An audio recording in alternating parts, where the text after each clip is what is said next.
చాలా అద్భుతంగా నిండుదనంగా జరుగుతున్న కళాకారుల సమక్షంలో జరుగుతున్న ఈ బళ్ళారి రాఘవ కళాకారుల దీవెనలతో జరుగుతున్న ఈ సభకు వచ్చేసిన అతిథులందరికీ కూడా ధన్యవాదాలు. మిత్రులారా, పెద్దలు, పూజ్యులు, ఉమ్మడి ఆంధ్రప్రదేశ్ మాజీ హోంశాఖ మార్చులు శ్రీ వసంత నాగేశ్వరరావు గారికి, అలాగనే తులసిరెడ్డి గారికి, కాంగ్రెస్ పార్టీ రాజ్యసభ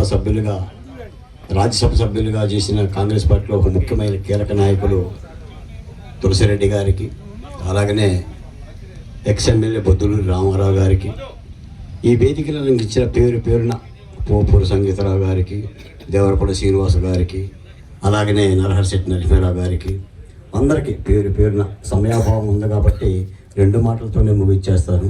ధన్యవాదాలు చెప్తున్నాను. ఇందాక పాల్గొన్న కేఎల్ రావు గారి కుమారుడు, అలాగనే వడ్డే శోభనాథేశ్వరరావు గారికి కూడా అభినందనలు తెలియజేస్తున్నా. మిత్రులారా, ఇది నందిగామ నేల. ఇది నందిగామ నేల. ఈ నందిగామ నేలలో పుట్టిన మాడపాటి హనుమంతరావు గారు దేశభక్తుని అయ్యదేవర కాళేశ్వరరావు గారిని స్మరించుకోవటం నందిగామ నేల పౌరుల ధర్మం.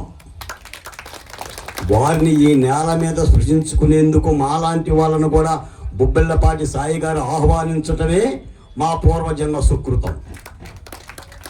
కొన్ని రత్నాలు నేలలో పుడతాయి, నాటి రత్నాలు అవి. ఇంకా నేటి రత్నాలు మీ ముందే ఉన్నాయి. కొందరికి పదవులు అలంకారాలు, కొందరు పదవులకే అలంకారాలు.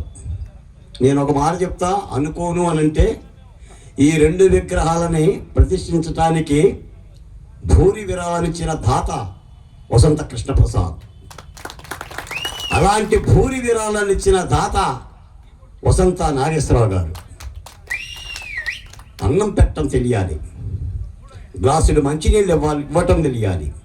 ఇందరి కళాకారులను గౌరవిస్తూ ఎన్ని ఆర్థిక బాధలున్నా 80 దాటిన వయసులో బొబ్బిళ్ళపాటి సాయి గారు ఇచ్చిన ఈ కరపత్రం ఆయన కార్యక్రమాల యొక్క నిర్వహణకి అద్దం పడుతుంది. ఈ రోజుల్లో ఇలాంటి కరపత్రం వేసేవాళ్ళు లేరు. మట్టికి మట్టి, ఎవరు, ఏమిటి, ఎందుకు, ఎలా, ఈ ధాతువు, ఈ కార్యక్రమాల ధాతువు ఇందాక చెప్పారు పూజ్యులు. నిజంగా అసలు ఈ నేల ఇంత పవిత్రమైందా నందిగామ?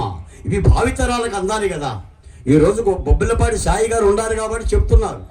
ఓ 25 ఏళ్ళ తర్వాత, ఓ 50 ఏళ్ళ తర్వాత ఈ మకరందాలను ఎవరు చెప్తారు? ఇందాక తులసిరెడ్డి గారు వస్తుంటే బొబ్బిళ్ళపాటి సాయి గారు అన్న మాట, మల్లె పువ్వుల గంపంట,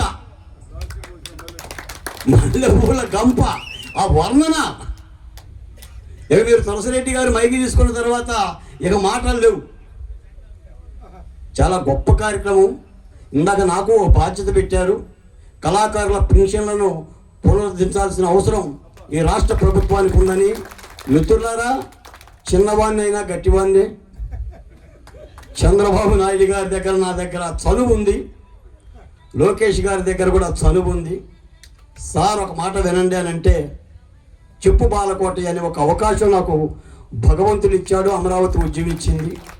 తప్పనిసరిగా ఈ కళాకారుల విజ్ఞప్తిని సాయి గారిని వెంటబెట్టుకొని చంద్రబాబు నాయుడు గారు అపాయింట్మెంట్ ఇచ్చి ఆయన ద్వారా మాట్లాడిస్తానని చెప్పేసి కూడా తెలియజేస్తున్నాను. ఈ గొప్ప కార్యక్రమం ఎంత మాట్లాడుకున్నా వన్నె తరగని నేల.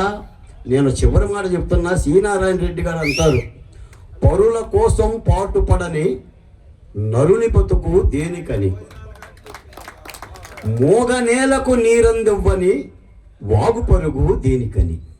పుట్టిన వాగు దేనికి పరుగు చేస్తుంది? నువ్వు నీళ్ళే ఇవ్వలేనప్పుడు నీ అందమెందుకి, నీ సన్నమెందుకి, నీ హొయలెందుకి, నీ లయలెందుకి? ఎక్కడో గోదావరి చిన్న పాయగా పుట్టి దాదాపు 3000 క్యూసెక్కులు పోలవరం దాటి సముద్రంలో వెలుస్తుంది.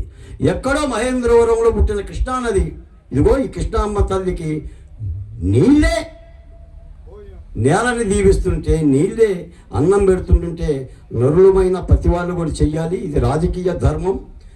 పైపెచ్చు రాజకీయాలే కాకుండా వాళ్ళ భూమి విరాళాలు అయ్యదేవర కాళేశ్వరరావు గారు ఇచ్చిన ఈ స్థలంలోనే ఆ మహానుభావుణ్ణి బహుశా ఇది నాకు తెలిసి ఏ 25 కోట్లు ఉంటుందో 50 కోట్లు ఉంటుందో అలాంటి స్థలంలో ఈ కార్యక్రమాలు జరుగుతుంది. ముఖ్యంగా సాయి గారు మీరు 100 ఏళ్ళు జీవించాలి. ఈ కళాకారుల యొక్క గుండె చప్పుడు మీ గొంతు ద్వారా వినిపించాలి. కొంతమంది ఉండాలండి, కొంతమంది జీవించే ఉండాలి. వాళ్ళు జీవిస్తేనే ఆ జాతికి కానీ ఆ సమాజానికి కానీ ఆ నేలకు కానీ మంచి జరుగుతుందని నాకు ఈ 2 పదాలు చెప్పిన అవకాశం ఇచ్చిన పెద్దలందరికీ కూడా పదే ధన్యవాదాలు తెలియజేస్తూ సెలవు తీసుకుంటున్నాను. జై అమరావతి, జై ఆంధ్రప్రదేశ్.